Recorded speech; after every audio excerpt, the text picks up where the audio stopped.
마태복음 7장 소개합니다. 비판을 받지 아니하려거든 비판하지 말라. 너희가 비판하는 그 비판으로 너희가 비판을 받을 것이요 너희가 헤아리는 그 헤아림으로 너희가 헤아림을 받을 것이니라. 어찌하여 형제의 눈 속에 있는 티는 보고 내 눈 속에 있는 들보는 깨닫지 못하느냐. 보라, 내 눈 속에 들보가 있는데 어찌하여 형제에게 말하기를 나로 내 눈 속에 있는 티를 빼게 하라 하겠느냐. 외식하는 자여, 먼저 내 눈 속에서 들보를 빼어라. 그 후에야 밝히 보고 형제의 눈 속에서 티를 빼리라. 마태복음 5, 6, 7장은 앞서 말씀드린 것처럼 산상수훈이라고 하는 첫 번째 예수님의 설교이고, 또 이 첫 번째 설교에는 기독교 신앙의 본질에 해당이 되는 이신칭의와 관련된 아주 중요한 핵심 내용들이 팔복 안에 또 이렇게 소개가 됐고요. 또 성화, 성도들의 기독교 윤리와 관련해서 또 팔복 안에서도 다루고 있고, 또 이제 그 이후에 본격적으로 또 십계명을 구체적으로 설명하면서 우리 기독교 윤리는 십계명을 단지 그저 율법이라고 해서 버리는 것이 아니라 율법의 삼용법의 이러한 개념 아래에서 율법을 도덕법으로 또 성화의 기준으로 또 적용하는 그러한 원리를 마태복음은 소개하고 있습니다. 그래서 십계명을 어떻게 우리가 잘 적응하고 또 우리 현대의 또 사회에 잘 적용할 수 있는지, 바로 이런 부분들을 산상수훈을 통해서 배워갈 수 있습니다. 이제 7계명에는 이제 7장에는 6계명과 관련해서 이제 시기, 질투, 이제 이런 부분과 관련해서 우리가 우리의 이웃과 형제들을 또 지나치게 비판하거나 시기하거나 미워하는 이런 부분들을 조심해야 할 것을 이렇게 다시 한번 비판하지 말라. 이렇게 해서 포용주의에 대한 원리를 특별히 6계명 아래에서 또 풀어냅니다. 그래서 살인하지 말라라고 하는 것은 직접적 살인뿐만 아니라 간접적인 이러한 여러 시기, 질투, 미움과 관련된 또 이런 많은 인간의 또 이런 악한 마음 또 행동까지 다 포함되는 것임을 이렇게 소개합니다. 대우리문답 99문에 8개의 이러한 십계명을 다루는 방식이 소개가 됩니다. 그거를 4가지로 좀 더 축약을 하게 되면, 첫 번째, 문자적 OX를 잘 찾아서 적용하면 됩니다. 두 번째는 십계명은 10개이기 때문에 어느 한쪽으로 치우쳐서는 안 되고 10가지의 계명이 골고루 항상 조화를 이룰 수 있도록 그렇게 항상 십계명을 늘 살펴야 됩니다. 그래서 1계명을 살피면서 또 5계명이나 6계명이 부딪히지 않도록 항상 이렇게 또 종합적인 조화적인 그러한 관점을 늘 성경을 통해서 찾아내는 훈련을 해야 됩니다. 종합적 원리. 세 번째는 그럼에도 불구하고 우리 인간의 연약함 때문에 또 부족함 때문에 십계명을 또 다 지킬 수 없는 그런 또 열악한 환경과 어려움 속에 놓여지기도 합니다. 그럴 때는 우선적 적용 원리가 발생이 됩니다. 그래서 1계명부터 4계명이 신앙 윤리가 앞서고 5계명부터 나머지가 또 후순위로 밀리는 겁니다. 또 기독교 윤리, 일반 생활 윤리에서도 국가 질서와 이러한 가정 질서에 해당하는 5계명, 또 생명과 관련된 6계명, 결혼의 이러한 순결함을 지켜가는 또 이러한 7계명이 앞서고, 또 8, 9, 10은 부딪힐 때 순서가 뒤로 밀리는 겁니다. 그래서 주일 성수를 해야 되는데 부모가 교회를 못 가게 해요. 그러면 아이들은 부모의 말을 저항하면서 4계명을 지키기 위해서 몸부림쳐야 되는 겁니다.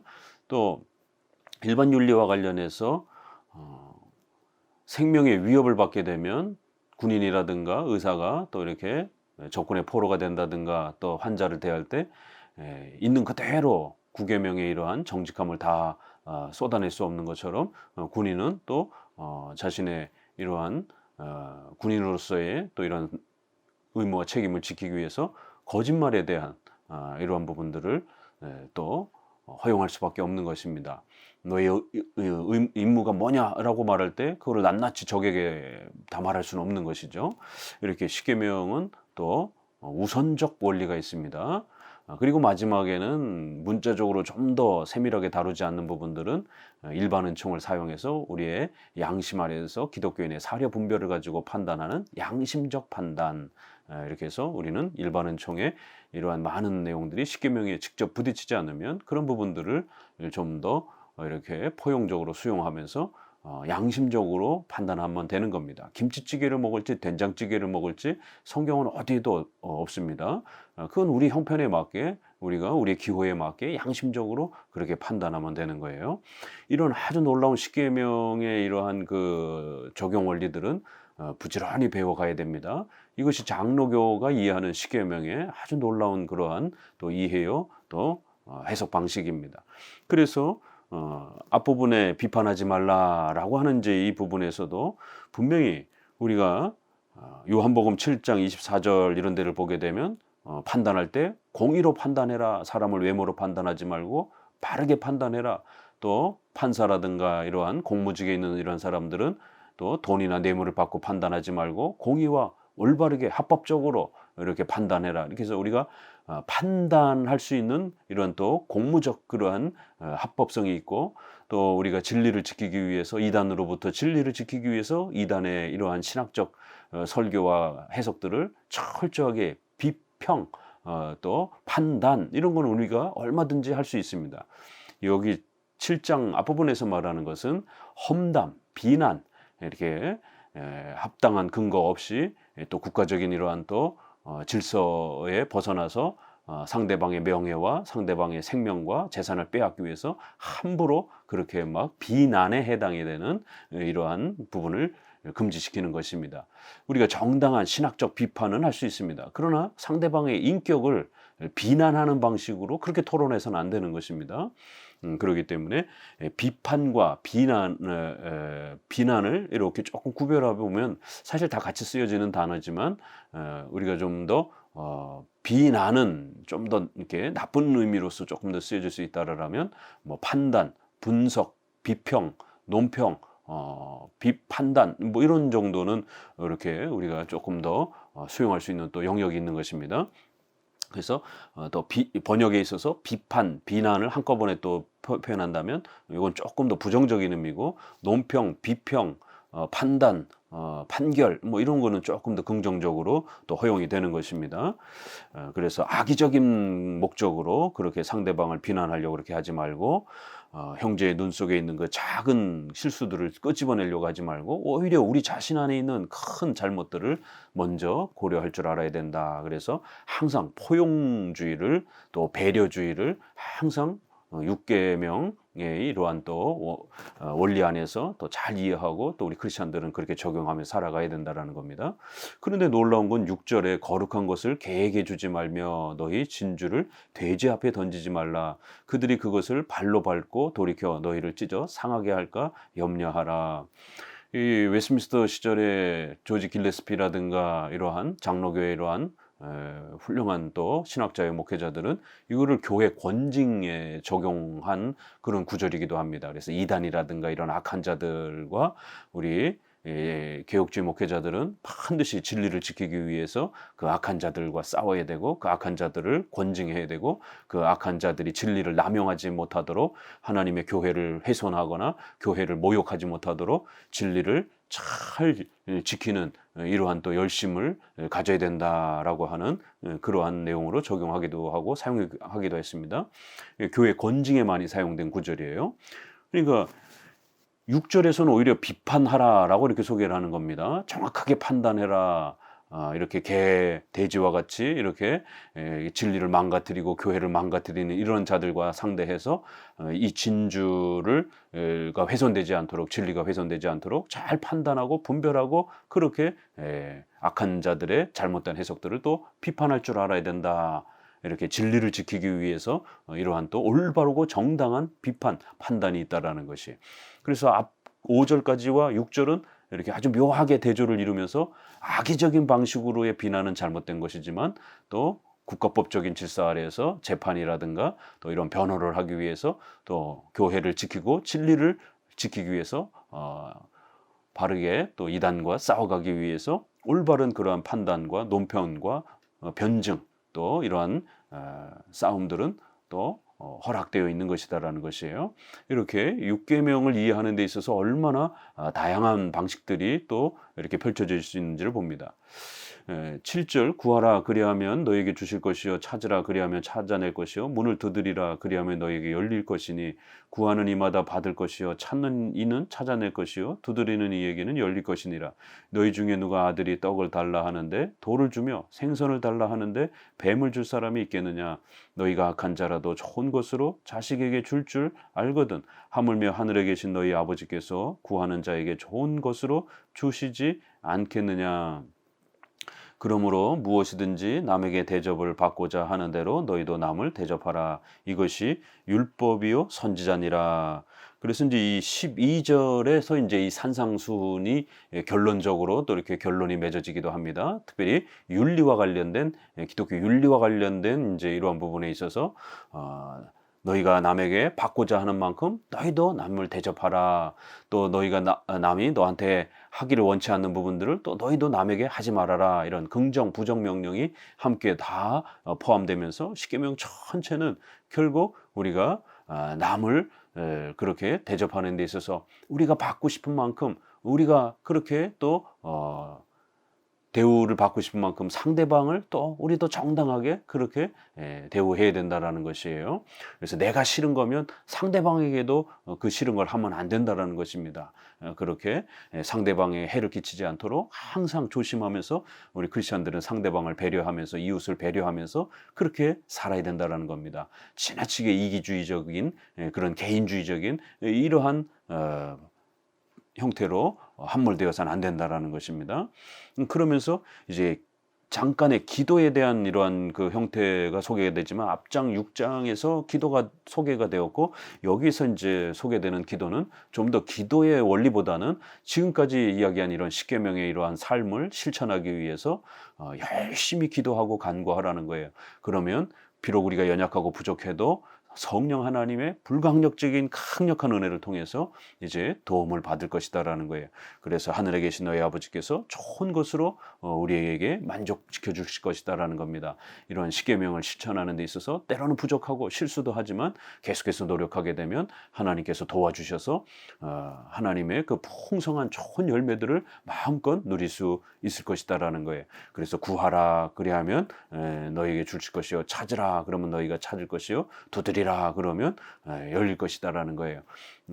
우리는 불완전성화를 장로교는 주장합니다. 그래서 칭의를 통해서 우리의 모든 원죄의 이 근원적 정죄는 사라졌지만 우리의 부패의 이러한 모습은 여전히 남아 있는 것입니다. 실제적 부패의 내용들은 그렇기 때문에 성화를 통해서 죽을 때까지 또 우리가 계속해서 또 성장해 가야 되는 것입니다. 그럴 때에 비록 부족해도 이제는 칭의받은 자들이기 때문에 성령 하나님께서 강력한 은혜로 하나님께 간구하고 기도하면 우리를 도와주셔서 우리의 전 인격이 더 거룩해져 갈 수 있도록 그렇게 역사하시고 도와주시겠다라는 거예요. 그러니까 성화도 우리 인간의 힘으로 하는 것이 아니라 바로 하나님의 도우심과 전적인 은혜로 또 그렇게 펼쳐가는 것입니다. 그렇기 때문에 간절히 이 십계명을 실천할 수 있도록 기도하고 또 십계명의 근원적 원칙과 기준은 내가 싫으면 상대방에게도 그 싫은 걸 요구해서는 안 되고 내가 불편하면 상대방에게도 그 불편한 걸 요구해서는 안 된다라는 거예요. 우리가 무엇이든지 이렇게 남이 우리한테 해줬으면 하는 그런 내용이 있다라면 당연히 우리도 그렇게 상대방에게 해줘야 되는 비례관계, 윤리의 이러한 비례성의 원칙을 아주 놀랍도록 이렇게 소개하고 있습니다. 기독교 윤리란 이렇게 비례성의 원칙의 이러한 기준을 통해서 하나님께서 또 역사하신다라는 거예요. 그래서 우리가 나쁜 일을 하게 되면 반드시 우리도 나쁜 것에 대한 또 이런 책망을 받게 되고 나쁜 일을 겪게 된다라는 거예요. 좋은 일을 상대방에게 한번 하게 되면 또 우리도 좋은 일을 그렇게 하나님으로부터 상급으로 또 받게 된다라는 거예요. 우리 주변의 사람들로부터 도움을 받는다라는 것입니다. 이러한 아주 기독교의 윤리의 이러한 상호 비례의 원칙이라고 하는 이걸 기독교 황금률이라고 합니다. 하나님께서는 반드시 십계명을 우리의 삶에 이러한 방식으로 적용하시면서 잘했을 때는 상을 주시고 또 못했을 때는 또 징계와 책망을 해가면서 우리를 더욱 성화의 이러한 과정으로 이끌어 가신다라는 겁니다. 13절 좁은 문으로 들어가라 멸망으로 인도하는 문은 크고 그 길이 넓어 그리로 들어가는 자가 많고 생명으로 인도하는 문은 좁고 길이 협착하여 찾는 자가 적음이라. 그러면서 이제 기독교 윤리의 황금률을 앞서 12절에서 소개를 했다라면 13절에서는 신앙과 관련된 가장 중요한 또 그러한 황금률을 권면을 소개합니다.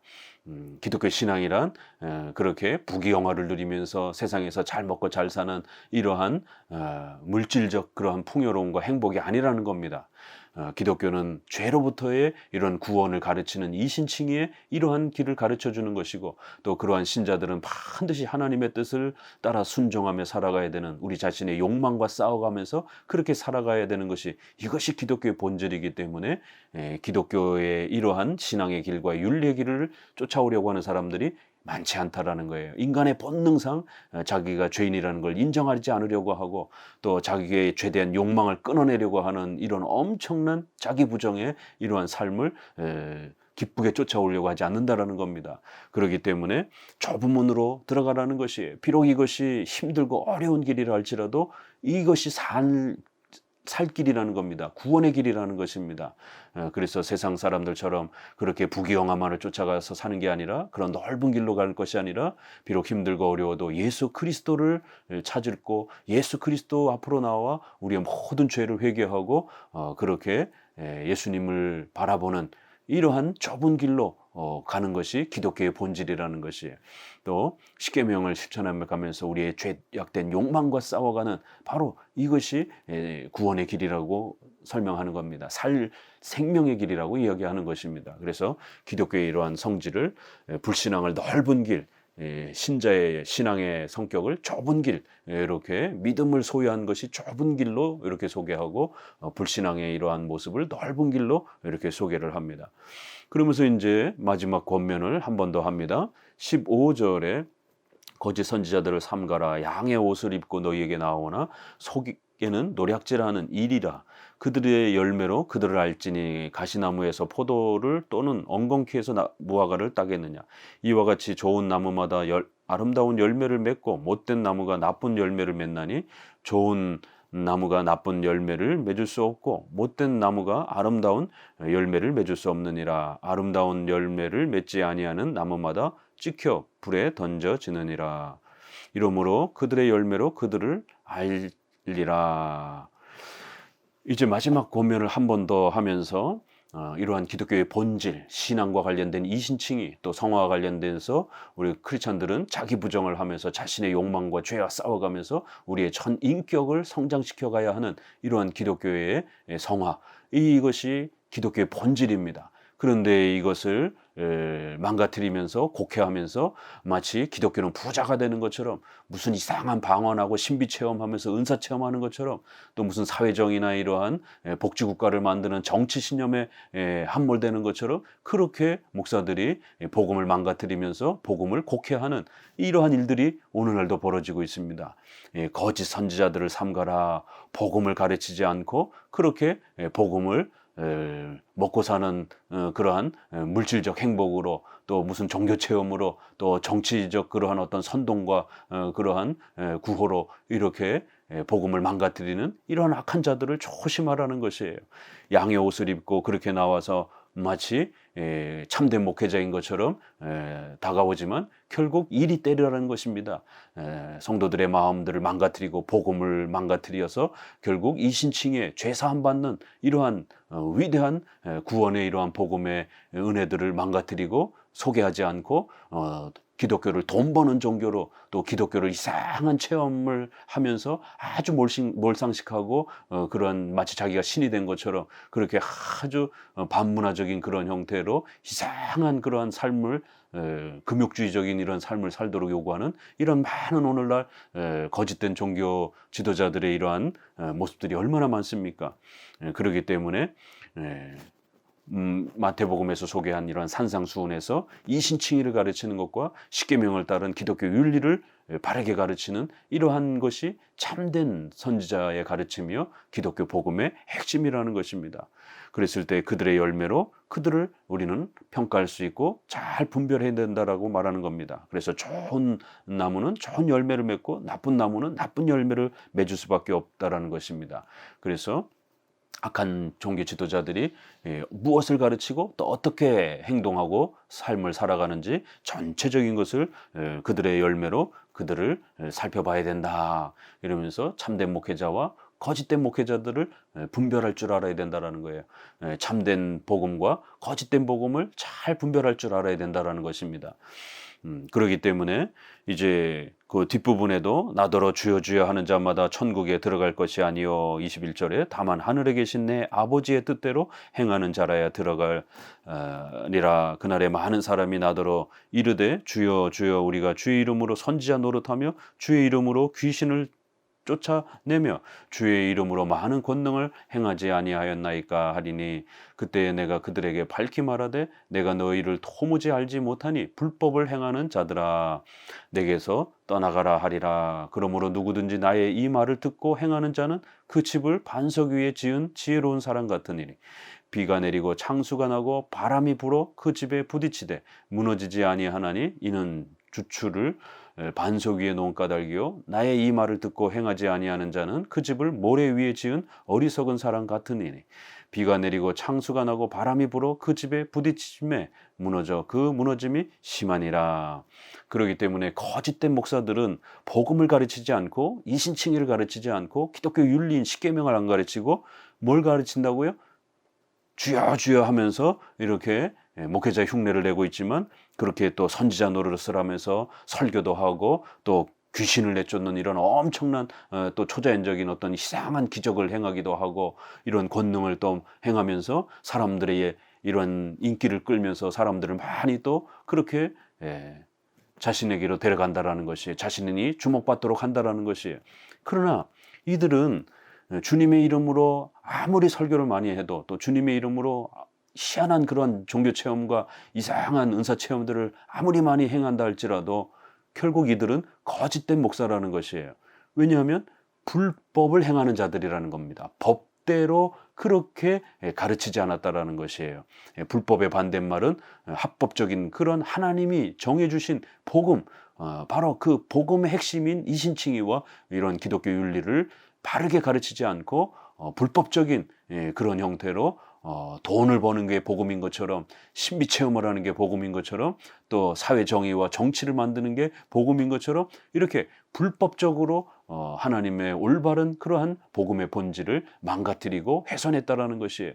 그러면서 목사들이 돌아다니면서 이상한 수많은 설교들을 쏟아내고 이상한 인사 체험과 신비 체험들을 이렇게 많이 행하면서 귀신을 내쫓는 이런 축기라든가 또 무슨 은사를 행하는 또 은사 집회라든가 병을 고치는 또 이런 병치료라든가 이러한 많은 일들이 오늘 한국교회 안에도 교회 이름으로 목사 이름으로 설교라는 이름으로 얼마나 많이 행해지고 있습니까?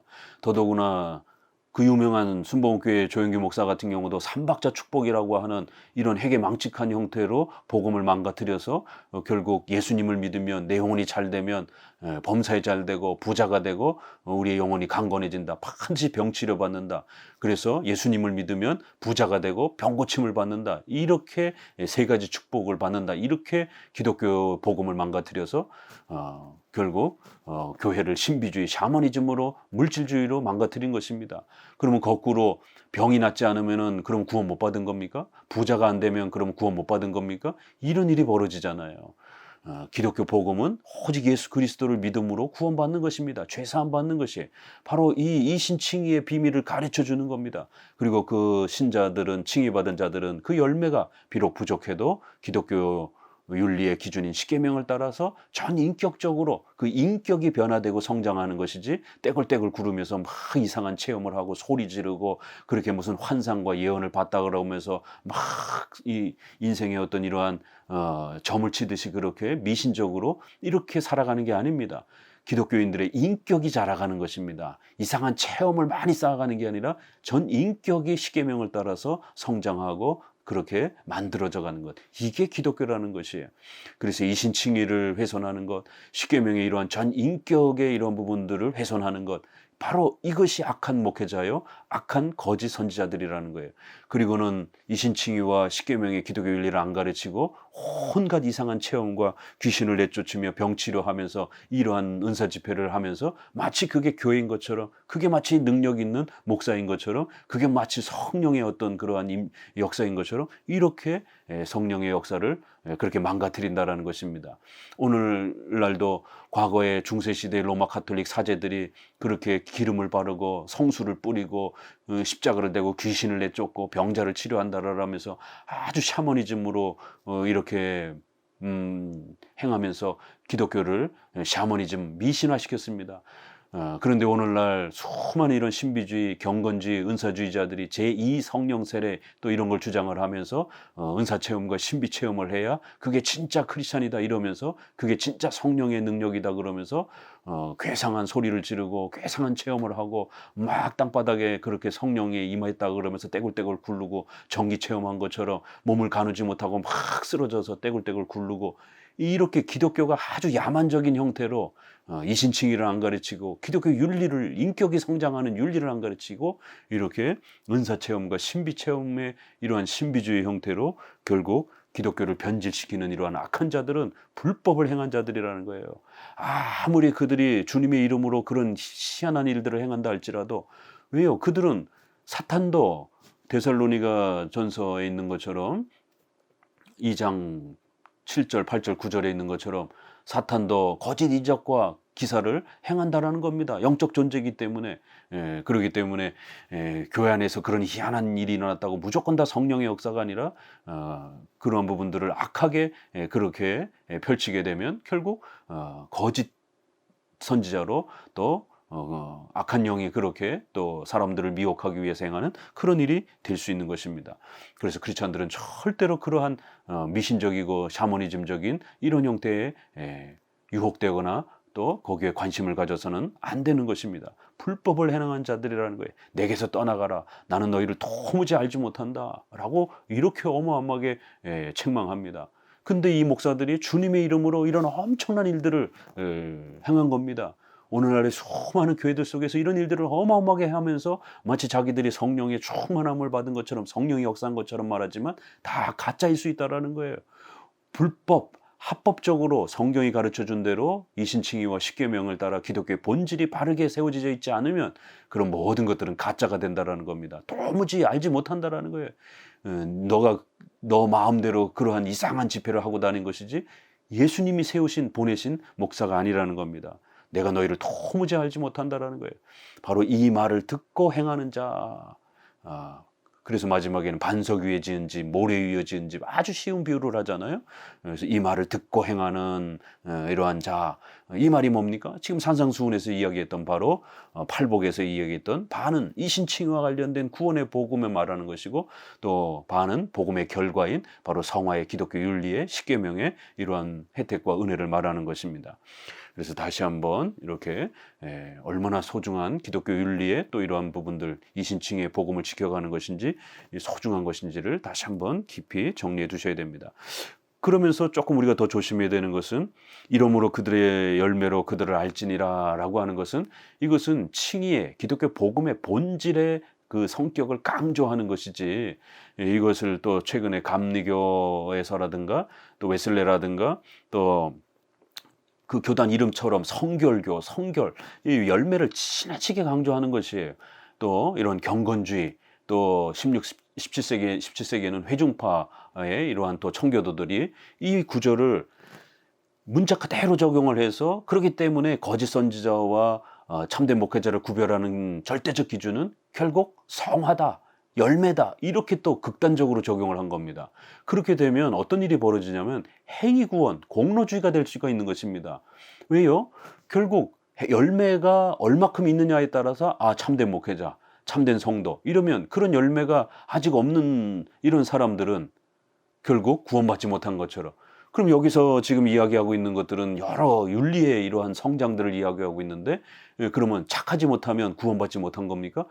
이 논리의 우선순위를 어떻게 논리성을 연결시키느냐에 따라 이런 일이 벌어질 수가 있는 겁니다. 그래서 로마 가톨릭도 이런 구절들을 그렇기 때문에 인간이 열심히 선행을 행해야만이 결국 구원을 우리가 유지할 수 있고 보탤 수 있다라고 하는 공로주의, 신인협력주의, 알미니안주의자들도 이 구절을 그런 식으로 봐라, 성경에 이렇게 열매로 그들이 진짜인지 가짜인지를 알 수 있지 않느냐. 그러니까 착한 성화의 열매가 없으면 가짜다.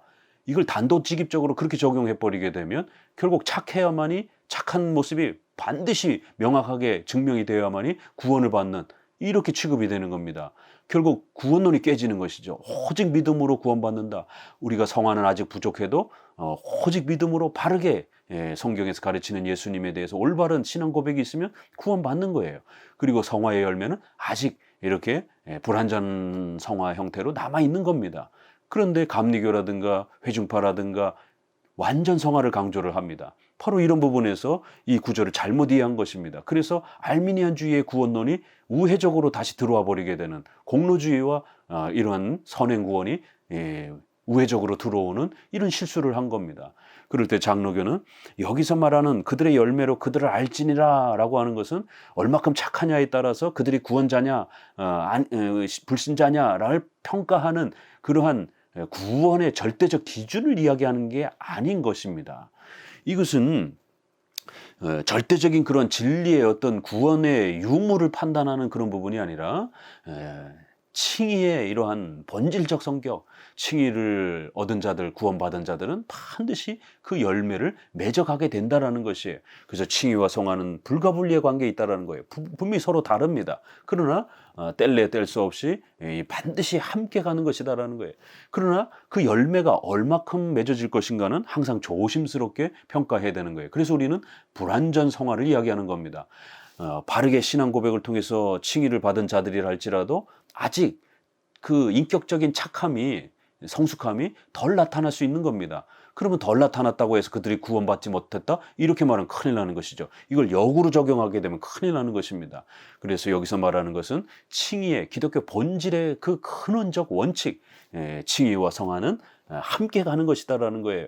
그러나 성화가 얼마만큼 있어야 구원받은 것이냐라고 하는 성화의 그러한 구체적인 그러한 그 유무를 언급하는 것이 아니라 칭의가 가지고 있는 성화와 가지고 있는 그 본질적 관계성을 이야기하는 것이지 성화가 얼마만큼 있어야 그게 진짜 성화고 그 성화가 얼마만큼 있어야 구원받는다라고 하는 성화의 구체적인 이러한 그 구원의 기준으로서의 성화를 열매를 그렇게 표현한 게 아닌 것입니다. 칭의받은 자들은 반드시 그 열매를 맺게 돼 있다라고 하는 기독교 구원의 본질적 성향, 칭의와 성화는 반드시 함께 나타난다라고 하는 로마서의 오직 믿음으로 또 그 다음에 야고보서의 칭의받은 자들은 반드시 성화의 열매를 맺는다라는 것. 그래서 그 믿음은 행함과 함께 일한다라는 이러한 표현과 마찬가지인 것입니다. 행함으로 구원을 보탠다라는 신인협력주의가 아니라 칭의받은 자들은 반드시 행함의 열매를 맺게 돼 있는다라는 그러한 기독교 구원의 본질적 성격을 강조하는 것이지 성화의 유무로 그 열매유무로 칭의를 평가하겠다. 이러한 알미니안주의적인 공로주의에 대한 이러한 신인협력주의적 구원의 구원론 원칙을 말하는 그러한 형태가 아닌 겁니다. 상당히 조심해야 됩니다. 이거 엄격주의자들이, 금욕주의자들이 또 알미니안주의자들이 또 회중파에서 경건주의자들이 그 열매로 그들을 알지니라 라고 이렇게 이 구절을 극단적으로 강조하면서 성도들의 생활을 강조하는 건 좋지만 그 성도들의 생활을 완전 성화 개념으로 끌고 가면서 결국 성도들의 이 성화가 열매가 완전하지 못하면 마치 구원받지 못한 것처럼 그렇게 지나치게 평가하고 그래서 몇 가지의 그런 완전함을 만들기 위해서 아주 극단적인 금욕주의로 그렇게 분리주의적으로 그렇게 경건한 생활에만 집중하면서 기도와 회개 생활만 강조하면서 그런 집단적 그러한 엄격주의에 빠져 있는 이런 형태로 넘어가게 됩니다. 왜요? 그런 열매가 있어야만이 마치 내가 구원받은 자로서 평가가 되는 것처럼 이 구절을 그렇게 적용했기 때문에 그런 것입니다. 이것은 칭의와 성화의 본질적 관계, 칭의받은 자들은 반드시 그 열매를 맺는다라는 것. 그러나 그 열매는 완전 성화가 아니라 불완전 성화 형태로서 그렇게 우리가 죽을 때까지 계속해서 성장해가는 그러한 기독교의 원칙적 개념을 설명한 것이지, 성화를 가지고 그 열매를 가지고 칭의의 이러한 유무를 확인하는 그러한 방식의 개념으로서 이 표현을 말하는 건 아닙니다. 산상수훈 전체가 기독교의 이러한 본질적 원칙을 정리해 주고 있는 것입니다. 28절, 예수께서 이 말씀을 마치심에 무리들이 그의 가르치심에 놀라니 이는 그 가르치시는 것이 권위 있는 자와 같고 그들의 서기관들과 같지 아니함이로라. 이렇게 해서 하나님의 말씀을 깨닫고 그 말씀을 배우는 이러한 것이 기독교라는 것을 다시 한번 강조합니다. 예수님이 여기서 신비 체험을 막 이렇게 하는 게 아니라 집중해서 말씀을 가르치고 성경을 가르쳐서, 그래서 그 사람들이 성경의 교리에, 성경의 가르침에 감동하도록 그렇게 온 힘을 기울이시고 있는, 바로 이것이 기독교의 본질인 것입니다. 감사합니다.